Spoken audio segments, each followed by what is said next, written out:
Nagpa-order ang asawa ko sa akin itong mulberry rooted plant. Gustong gusto niya talagang magkaroon nito dahil nga sa maraming benefits na makukuha namin dito. Maganda rin kasi ang mayroong sariling tanim nito para madali lang makagawa ng pang-herbal na inumin. Gaya ng mga dahon nito ay pwedeng gawing tsaa or tea, pwedeng direct ang pakuloy ng dahon or pwede rin ibilad muna sa araw at saka napakuluin. Pwede rin gawing mulberry jam ang mga bunga nito at sigurado na may masarap. Pwedeng ipakain ng mga dahon sa mga alagang hayop tulad ng kambing. Aside pa sa nabanggit ko ay may 10 benefits itong mulberry fruits. Una is to improve digestive health, control blood sugar levels, reduces cancer risk, improve blood circulation, improves immunity, build bone tissue, promotes brain and liver health, prevent flu and colds, and rich in anti-inflammatory. So ang dami nga talaga, kaya ganun nga kadesidido ang asawa ko makapagtanim nito. Kung mag-order naman kayo nito ay ganito nga ang marireceive nyo na parang lapis lang kalaki at may mga tumutubo na ring dahon. At may kasama na ring rooting powder na tinitimpla sa tubig para mas madaling mabuhay tumubo ang mga ugat nito.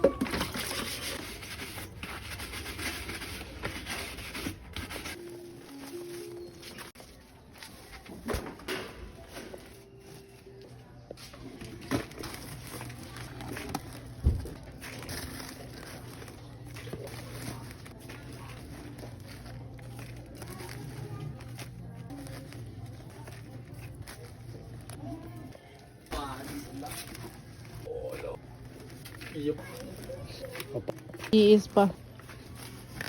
Whatever. May babato na eh.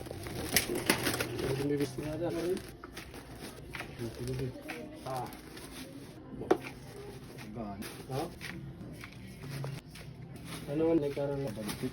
Ano man gusto? Lagyan dito ang euro.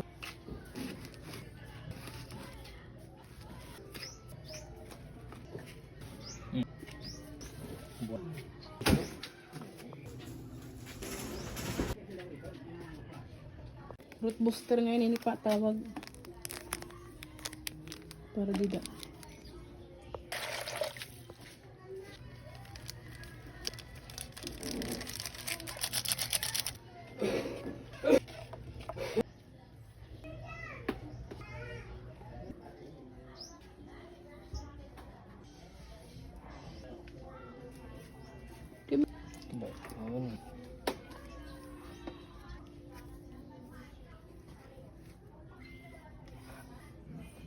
Panroot.